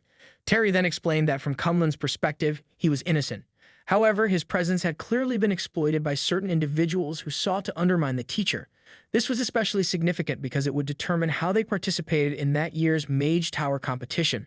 The Mage Tower competition was organized by the Mage Association, a brutal contest among the 4 major academies where they competed for control of the Mage Towers. Apprentices of the mages took part in this event, and the results determined whether a Mage Tower would be promoted or demoted. If the number of disciples was fewer than 5, they would be protected by relevant regulations and could avoid the competition. However, due to Kunlun's involvement, the current situation had become extremely unfavorable for them. Kunlun remarked, if he was understanding correctly, the competition could both bring glory to the academy and upgrade the Mage Tower, so wasn't that great? Eisenberg glared at him, asking if Kunlun knew anything about their teacher. They had to protect the Mage Tower, and they couldn't afford to lose it under any circumstances. Nini intervened, asking Eisenberg to calm down as Kunlun had just recovered from serious injuries. Eisenberg then implied that Kunlun was nothing and needed to grow up. As apprentices, their goal was to bring glory to the academy and upgrade the Mage Tower. How could they avoid battles and be so spineless? It was pathetic. He blamed Kunlun for their predicament, saying it was his involvement that had put them in this position. Kunlun now understood and referred to Eisenberg as the weak one who was holding everyone back. Eisenberg was shocked and enraged, ready to strike Kunlun. But Terry and Nini stepped in, trying to calm him down, reminding him that Kunlun was still badly injured. Terry cautioned Eisenberg, saying, "Don't forget the apprentice code." Eisenberg agreed, his thoughts on the fact that Kunlun had nearly pushed him to break the apprentice code. Fighting inside the Mage Tower was strictly forbidden. He called Kunlun a coward, telling him that if he had the guts, he should accept the challenge of a duel. Nini told him that he couldn't do something like that, as Kunlun was still severely injured. She even asked Kunlun to stay calm. However, Kunlun accepted the challenge and Isabella seemed worried about him. Eisenberg began to leave, telling Kunlun that he had 3 days to recover and shouldn't make himself look bad by bullying the injured. He thought it would be best to use this time to force Kunlun to leave. As Eisenberg left, Nini scolded Kunlun, frustrated that he was so reckless. How could he accept Eisenberg's challenge? Not to mention he had no magical talent, she said, and if he think defeating a couple of amateurs in the exam meant he could underestimate his abilities. Terry advised Kunlun to calm down and apologize to Eisenberg to resolve the situation. She only suggested this because she had seen his resilient spirit during the test. Kunlun stretched out his hand in acknowledgement but replied that the best way to resolve a misunderstanding was through actual combat. "Let's go and we'll show him the level of Lorenzo's personally trained apprentice," Kunlun declared. Nini added that Kunlun really was reckless and if didn't care about having any friends. Terry stopped him, mentioning that she thought Kunlun was correct. If they didn't demonstrate in practice, he would have a hard time understanding. The advantage built through pure strength was only effective in low-level combat. The reason why the world worshipped mages was because at a certain stage, pure strength became useless. The scene shifted to Mustard Hill behind the academy, where Terry was standing opposite Kumlin for their practice session. She told him it would be better to lose to her than to be disabled by Eisenberg. Isabella wondered aloud if they really had to fight, given that Kumlin had only just woken up from his coma. Nini reassured her, telling her not to worry because Terry would go easy on him. Kumlin, however, told Isabella not to worry, as he had already recovered enough. He thought there were some things he hadn't shared with her yet, including how his physique didn't allow him to practice magic. Terry then attacked Kumlin, urging him to watch closely. A person strong in physical strength, once encountering a mage, would be dealt with like this, she said, launching an earthbind spell at him. How would he deal with that? Kumlin disappeared from his position, getting so close to her that he nearly landed a punch. His fist was inches from her face, and he apologized, saying if that was the kind of move she just used, she would already be dead. Terry was visibly moved to tears, and both Isabella and Nini were shocked by Kumlin's move. Kumlin stood up and said, "Don't hesitate to teach me." He thought to himself that since childhood he had realized his physique could grow stronger as long as it endured the forging of death's brink. Nini managed to wake Terry up, and Terry was completely in shock. Nini was surprised that just one punch had been enough to make Terry lose her fighting spirit. Terry then asked if she could rest while Nini would teach Kumlin. As Kumlin thanked her, she mentioned that she had noticed a pattern. The disciples who had been defeated by him had all made similar mistakes. They had underestimated his speed and defense, and in simple terms, they were all defeated by their arrogance and prejudice. She continued flying into the sky, saying that if they had been more cautious, the outcome might have been different. Kumlin was surprised to see that she could fly. Nini went on to explain that she had already analyzed Kumlin's skills, and for fairness, and to ensure he was completely convinced, she attacked him with a wind blade. The attack hit the ground beside Kumlin, but he wasn't frightened. Isabella was worried, as the attack had been incredibly powerful. Nini explained that it was her specialty and that, in a life-and-death duel between mages, there was no need to announce the scale of the attack. She asked if, in such a situation, Kumlin still wanted to continue. Kumlin thanked her for the explanation but added that he didn't like winning without a real fight. In response to her question, he used the pressure of his fist to push against her, even tearing a small part of her sleeve with just the force. She was shocked by his words, and he told her that she was already dead, having seen his strength. He then said, "Let's begin the duel." She decided to increase the distance, flying further away and stopping at a reasonable distance, thinking it should be enough. If she went any farther, her wind blade would lose effectiveness. Just then, she noticed a few stones being thrown toward her with tremendous force. She managed to dodge them, thinking she must counterattack. So she launched a wind blade barrier. However, without her noticing, Kumlin had already appeared behind her. He grabbed her head from behind and slammed it toward the ground, apologizing as he mentioned that his jumping ability was also quite impressive. She was stunned, pleading, "Don't kill him." She started crying as well. He released her, thanking her for the duel as it had greatly benefited him. Nini wondered if she was actually still alive. Isabella, relieved that everyone was okay, asked Kumlin what he was writing. He replied that the magic skills were strange and mysterious, and he needed to carefully document everything to find more ways to counter magic. Nini and Isabella were both surprised by this. Terry, looking amazed, remarked that with such powerful talent, Kumlin still showed such diligence. No wonder they had been completely defeated. She asked Kumlin why he naturally possessed such strength. He replied that he was still searching for the answer, and that was one of the reasons why he had to become a mage. Nini explained that Kumlin didn't truly want to become a mage, but because the rules of the world were set by the mages, he felt he had no choice but to follow that path. Kumlin responded, acknowledging that it must be that way. However, for him, the world simply existed, and there was no room for liking or disliking it. The only thing he could do was acknowledge his flaws. He recognized his own extraordinary talent and abilities, and he would continue moving forward, overcoming obstacles and forging ahead. As they spoke, they noticed the sunlight breaking through the clouds, creating a beautiful scene. Kumlin had earned the recognition of Nini and Terry, but that was only the first step in his journey to become a formal mage apprentice. 3 days later, the scene shifted. Terry asked Nini if they should really not go and plead with Eisenberg on Kumlin's behalf.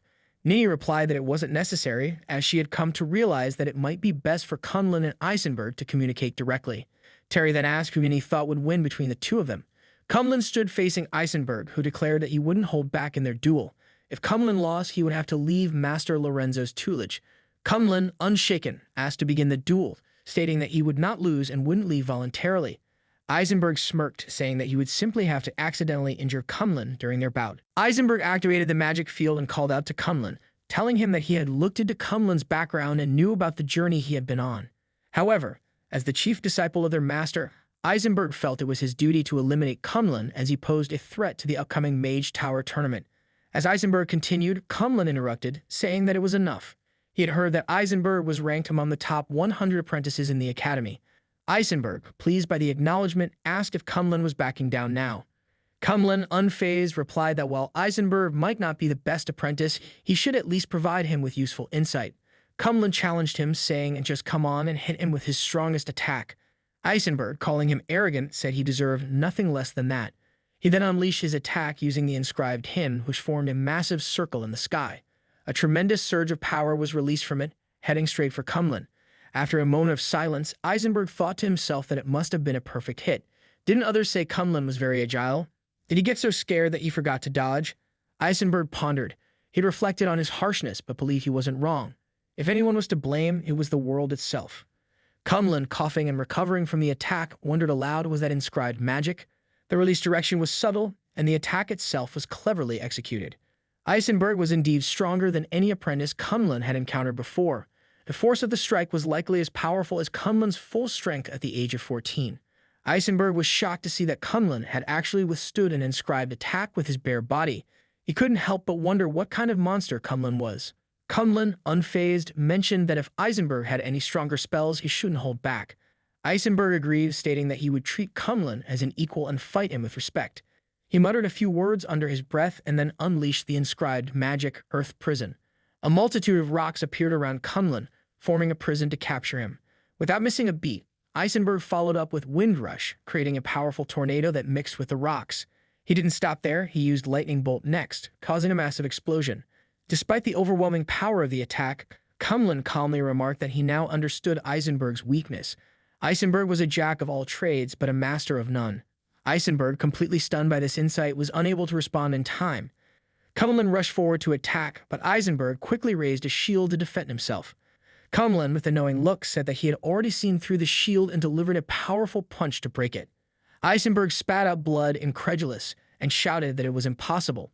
A physical attack should not have been able to break his shield.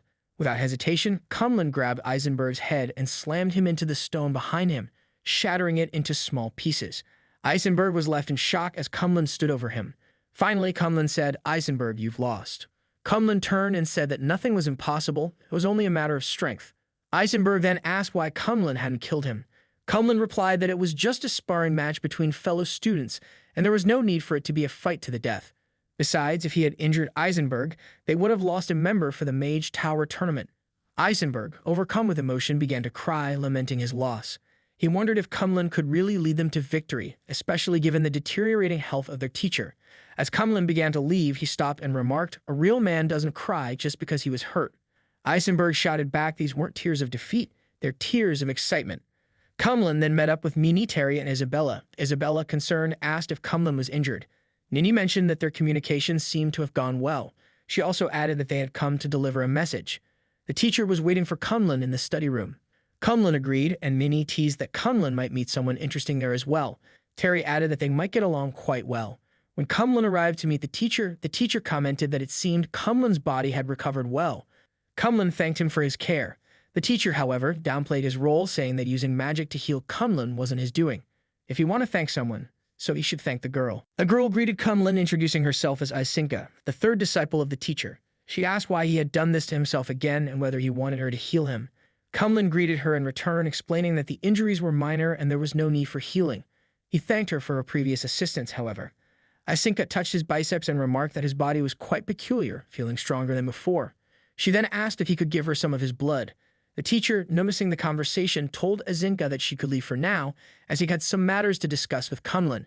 She agreed, but before leaving, she told Kunlun to let's meet later and she could trade him some potent potions. The teacher then commented to Kunlun that it seemed he was getting along well with his classmates. He handed Kunlun a stack of notes and books specifically for him. Kunlun accepted them, and the teacher explained that although Kunlun hadn't learned conventional spells, the essence of magic lay in understanding and studying the laws of the world. Ultimately, the goal was to use that knowledge for one's own purposes. The teacher added that given Kunlun's strength, he should consider using himself as the subject of research to maximize his potential. The books contain various essential pieces of knowledge about the mage world, including methods to counteract spells and exploit their weaknesses. The teacher believed that these resources would be beneficial for Kunlun at his current stage. Kumlin mentioned that it was great because the books were exactly what he needed. The teacher replied that Kumlin's situation was quite unique, so his guidance might be limited. Kumlin, however, disagreed, saying that the teacher was the first person to treat him as a mage apprentice, and the first step was incredibly important to him. He promised that he would surely repay the teacher's kindness one day. The teacher acknowledged Kumlin's thoughtfulness, but reminded him that his status wasn't given by him. Kumlin had earned it with his own strength and determination. He added that he was only helping Kumlin because of his sincere heart. The teacher then said that Kumlin could leave now, and if he ever needed anything, he should feel free to consult his seniors. Kumlin understood and then asked the question that had been on his mind. He said he had heard that the teacher participated in the Battle of Snow Demon Ridge 16 years ago. The teacher, surprised, asked if Kumlin was investigating his father's past. Kumlin, incredulous, replied that his father had appeared after the Battle of Snow Demon Ridge 16 years ago, and he had heard that the teacher had also been part of that battle. Finally, Lorenzo confirmed that he had indeed participated in the battle, but he explained that information about the Snow Demon Ridge was only accessible to those who had become mages. Since Kumlin wasn't one yet, he couldn't access those details. Kumlin nodded, saying it was as expected, and then left the room, thinking to himself that he would become a mage as soon as possible. As Kumlin talked to Isabella about it, she wondered what the fastest way to become a mage was. He agreed, mentioning that there were many things required to become a mage and to gain access to those opportunities. Isabella remarked that he was really ambitious. She then explained the apprentice advancement regulations, noting that they required earning credits through cultivation. Only once enough credits were accumulated could they apply for the mage trial task, and that's generally how the process worked. Attending classes, completing assignments, and participating in competitions were all ways to earn credits. She had accumulated 82 credits so far, though accompanying him through recent exams had slowed her progress a bit. Kumlin asked how many credits were required to apply for the trial task. Isabella replied that it was around 1,000 credits. Kumlin was shocked to hear that. Isabella explained further, saying that compared to the mage trial task, 1,000 credits wasn't as difficult to earn. However, direct disciples like Kumlin had far more opportunities than regular disciples like them.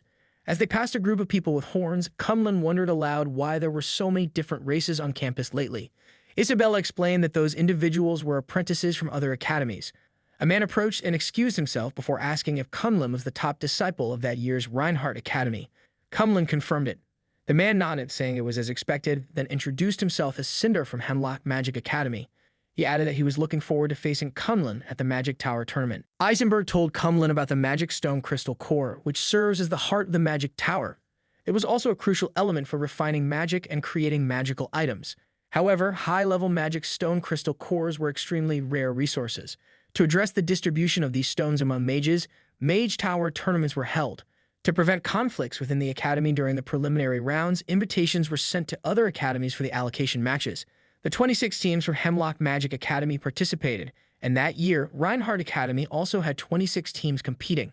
Only the winning team from each of the 16 matches would advance to the official tournament and participate in the next stage of competition among the 4 major academies. He gave him the list of the 16 duels determined by a drawing of lots. As Kumlin observed, this explained why the people they encountered the previous day had tried to provoke them. Eisenberg explained that Kumlin had become the source of confidence for their team. In addition to the preliminary matches, they would need to win at least 2 more matches to secure their Tier 3 Magic Stone Tower. Kumlin mentioned that this meant they needed to win at least 3 matches, and then he wondered about the rules of the competition. Eisenberg explained that the rules for the preliminary round were straightforward. Each team had a crystal tower to defend, and the core rule of the competition was to ensure the safety of their own crystal tower, while also destroying the opponent's tower. Each team would secure its tower with various protective spells, and at its core, the competition tested both magical skills and teamwork. Additionally, they had to be careful to avoid falling outside the arena, as the Black Abyss was connected to teleportation arrays. Falling into it would result in immediate teleportation out on the field, leading to disqualification. Moreover, intentionally killing opponents was not allowed during the competition, and causing injury or death to an opponent could result in the loss of the match. Kumlin mentioned he had heard that participating in the competition also earned credits. Eisenberg replied that, aside from the rewards from the academy, there were also tasks assigned by their Mage Tower. When combined, winning a single match could earn them 100 credits. Kumlin decided that they should aim for first place. The scene shifted to the Magic Tower arena, specially built for the Mage Tower competition. A large crowd had gathered, and the event was about to begin. The participants were asked to enter the arena according to the order indicated on their draw cards. Each door corresponded to an entrance for a specific match arena. Eisenberg asked the team if they were ready, as it was now their turn. They all agreed. As they entered, Nini reminded them that in team battles, the coordination of each member's unique traits was crucial. She first thought about her own abilities. She was proficient in wind magic, specializing in long-range attacks, and could control flight. She excelled at disrupting and blocking opponents' attacks. Next was Terry, who specialized in earth-binding spells. He also had expertise in spiritual magic formations, which were full of inspiration. The advantage of indirect attacks was that they were unpredictable and difficult to defend against. Then came Asinka, who was skilled in healing, support magic, and potion brewing. She enjoyed body modification and was also proficient in close combat. Her special ability was shape-shifting, which gave her an edge in battle. Eisenberg was skilled in simulating various elemental attacks with runic magic. He was well-balanced in both offense and defense, capable of fighting at close and long ranges with extensive magical experience and a measured approach. Finally, there was Kumlin, who wasn't particularly skilled in magic, but was an expert in physical combat. They finally reached their crystal tower, and Terry noted that it was just a simple glowing crystal. However, at the base of the tower, it could charge a protective shield. Eisenberg explained that from this point until the end of the match, they would be able to see the opponent's position. A voice then announced that both sides were entering, marking the 17th group of the preliminary matches for the Magic Tower competition, which was about to begin. The opponents for Eisenberg's team were Cinder's team, whom Kumlin had met earlier. Cinder instructed Piero to move ahead and start the battle. Piero jumped into the arena, causing shockwaves on the ground as he summoned his stone golem warrior. Nini, flying high in the sky, wondered how it felt like there were more opponents than expected. Terry pointed out that it was due to summoning magic. Eisenberg quickly told the team to stick to the plan they had discussed earlier and focus on blocking the opponents on the battlefield. He instructed Terry to stay back and charge the Crystal Tower's shield with her magic. Everyone moved into position as planned. Then Cinder spoke, mentioning that summoning magic was a game-changer in team battles. Eisenberg and his 3 teammates entered the arena, only to find a large number of golems ahead of them. Cinder apologized, saying that such a battle might not be fair. He then asked if they wanted to surrender voluntarily or face humiliation and be thrown out of the arena. Eisenberg was shocked by the sight of so many golems, while Kumlin sensed something about the distance. He stretched his body, preparing himself. Cinder, noticing that they weren't surrendering, raised an eyebrow and wondered if they were truly ready to fight. Kumlin picked up a stone and asked if they were ready. Cinder wondered what Kumlin was doing and if he had decided not to surrender. He figured they would just have to wait. Kumlin readied himself to attack with the stone, and the others watched in silence. He threw the stone toward the enemies and it sailed through the air, striking all of them in quick succession. As Cinder processed what had just happened, they realized the stone had already shattered, leaving them in complete shock. The voice announced that the opposing team had been eliminated and that the Stormbreaker team had won. Even Kumlin's teammates were stunned by his actions. Terry, while maintaining the barrier, wondered what had happened, having heard the announcement. Kumlin, however, was pleased with himself, having secured 100 credits. It didn't seem that troublesome to him. Cinder, still in disbelief, asked Kumlin how this was possible, refusing to accept the outcome. In response, he summoned the Stone Golem Fusion, declaring that they would now kill them, regardless of the rules. Eisenberg immediately prepared for defense as the golem charged toward Kumlin, but Kumlin delivered a brutal punch, shattering the golem into small pieces, leaving everyone stunned by the display of power. Kumlin, with a confident smirk, explained that his fist was reserved for dealing with disobedience. He then turned to Isinka and instructed her to take care of the rest. Isinka, completely taken aback by this, was left in shock. Later, Isinka healed the enemy, thinking as a healer that it was her duty to do her best to save him, ensuring her team wouldn't be disqualified. The man thanked her, saying he was counting on her. She explained that there was one body part she couldn't save, as it had been completely shattered, but keeping him alive was the best she could do. The man expressed his gratitude. That night, as Kumlin and the others gathered in a room to discuss their performance, Eisenberg remarked that they had come very close to being disqualified in their first match. Kumlin responded that he would definitely be more careful next time. Terry suggested that given Kumlin's terrifying combat abilities, they would need to adjust their strategy moving forward. Isabella was a bit jealous of the direct disciples, who could earn more credits in a day than normal disciples like her. Kumlin reassured her that once the competition was over, he would help her earn some credits. She asked if he was serious, and he agreed, saying that as his fiancé, if he wouldn't help her, then who would? She wished him a long life. Eisenberg then suggested they end the session and get some rest. They had passed their first match unscathed, but unbeknownst to them, their actions had stirred up a storm of jealousy among others. Elsewhere, a man enraged slammed his fist into the wall, furious. He muttered that no matter what, they had been invited to participate in the competition, and those people had won the match, even going so low as to humiliate them. It was unbearable. He turned to Molud, demanding weren't he going to stand up for them. Mulder replied calmly that they represent the dignity of the entire academy, so we mustn't act rashly. And he have investigated the situation, and it was our people who started it. Verily, his temper rising, responded that it's enough. Bowing our heads in submission won't earn they any respect. In the next match, he will personally reclaim the honor of our academy. The second round of the Mage Tower tournament takes place in the Mage Tower dungeon, and the rules were essentially the same as the first match. Protect their own crystal and destroy his opponents. However, the middle passage has transformed into a complex maze. Cumlin remarked that this change sounded quite troublesome, as he could no longer simply charge for the win. Eisenberg informed him that he had heard some news. The team originally scheduled to face them had suddenly chosen to forfeit, and Hemlock Magic Academy had replaced them with another team. It was clear that they were targeting Cumlin. Cumlin acknowledged this, promising to remain cautious.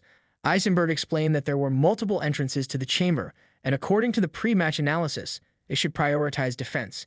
3 members of the team would stay behind to guard the Crystal Tower, while the other 2 would explore the maze and gather information. He noted that Cumlin had the strongest combat abilities in the team, and Izinka's soul imprint would be especially effective in navigating the maze's terrain, so they would be the ones to explore. Both Cumlin and Izinka agreed, and without further hesitation they left.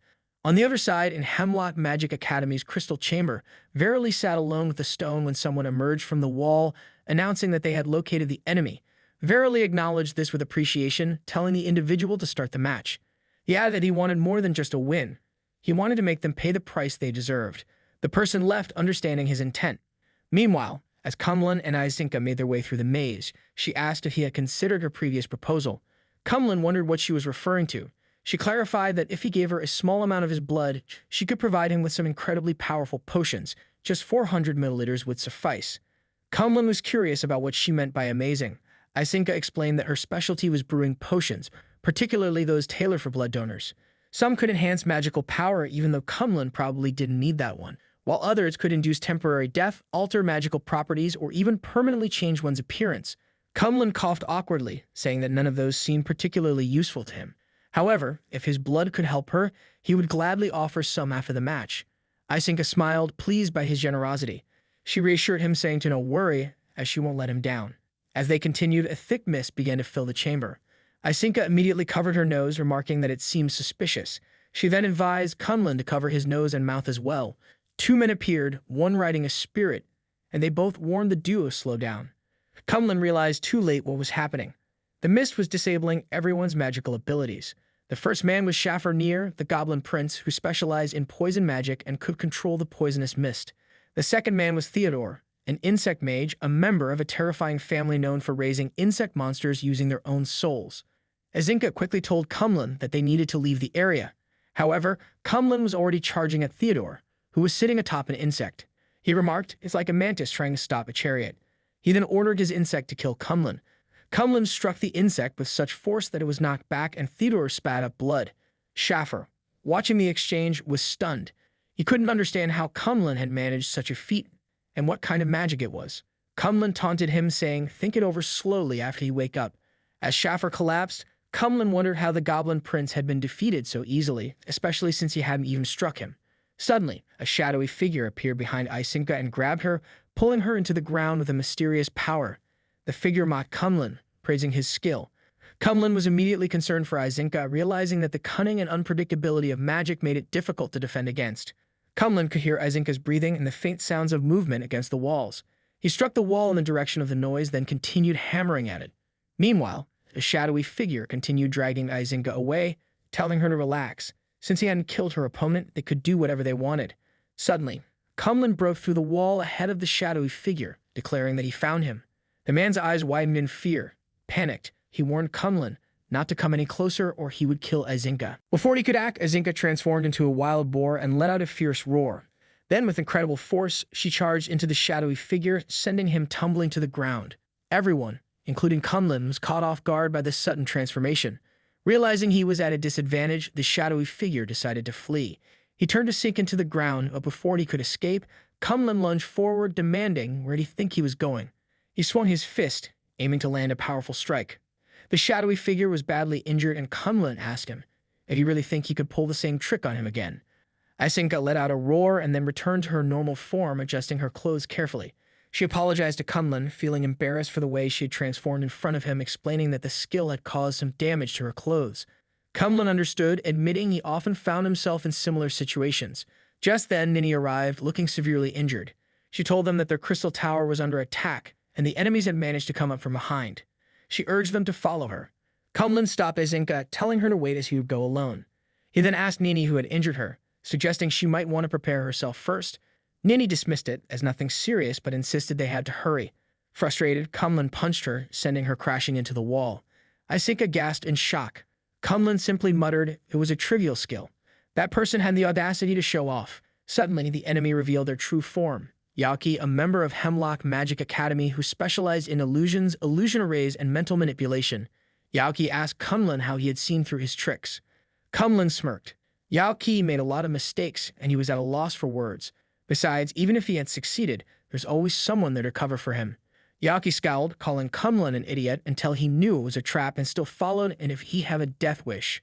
Kumlin found himself trapped in the illusion array, and he could hear someone laughing mockingly, suggesting that Kumlin only relied on brute strength. On the outside of the illusion, Azinka, separated by a barrier, desperately called out for him to wake up, warning him that it was a trap. Yankee, stepping closer, gently touched Kumlin's face, sneering as she remarked that Kumlin was tough on the outside but completely defenseless against mental magic.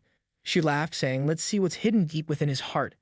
Azinka continued to plead, urging Kumlin to wake up. Meanwhile, Yankee effortlessly invaded Kumlin's mind, where she discovered a woman apologizing to him and a man engaged in battle. Yankee was intrigued, wondering what else lay hidden in the depths of Kumlin's subconscious. Then, she saw something strange, a tower. As she investigated further, she was startled by the sound of something moving. To her horror, a giant snake appeared before her, sending her into a panic. She quickly retreated, breaking the barrier between Azinka and Kumlin in the process, still trembling from the encounter with the creature. Kumlin woke up, confused and disoriented. Azinka rushed to him, asking if he was all right. He wondered what had happened. She smiled in relief, telling him it was just good to see he was fine. At that moment, Verily approached, stepping on Yankee's leg. Yankee, still shaken by the monstrous snake, looked terrified. Verily sneered, saying he was all a bunch of fools. He couldn't even do a proper reconnaissance. He then kicked Yankee back and leaped toward Kumlin, shouting that he would reclaim the dignity of Hemlock Academy himself. He vowed to show Kumlin the true power of their strongest battle magic as he unleashed the Holy Light Battle Fist. The attack landed directly on Kumlin's face. Azinka gasped in worry, but Verily's expression grew colder as he watched Kumlin take the blow. He scoffed and said, "Someone who doesn't even respect their comrades has no right to talk about dignity."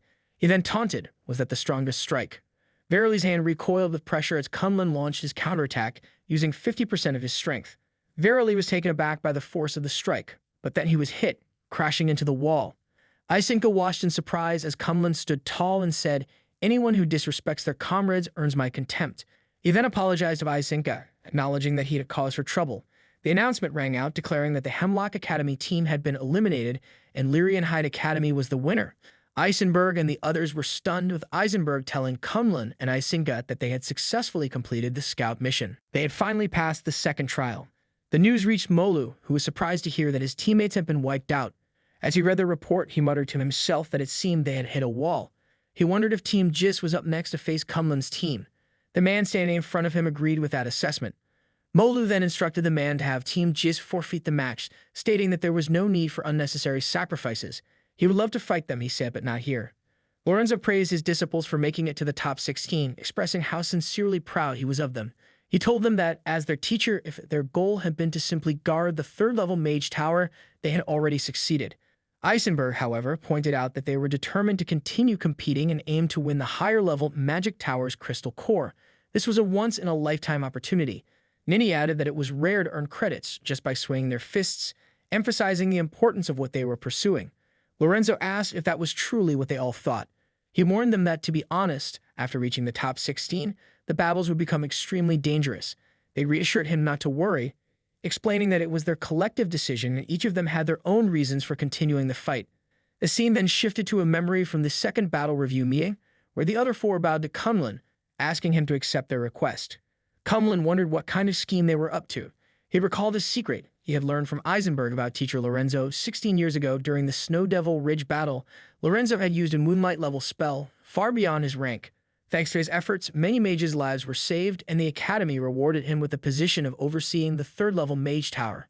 However, due to that battle, his magical foundation had been severely damaged, and his path to further magical advancement had been cut off. Over time, his achievements were forgotten, and some even secretly ridiculed him as a crippled mage. Eisenberg further explained that Lorenzo's condition was not incurable. As Cumlin guessed, Nini added that if they could win the Magic Tower tournament, they would have the opportunity to choose a Moonlight-level reward, which might allow them to heal their teacher's magical injury.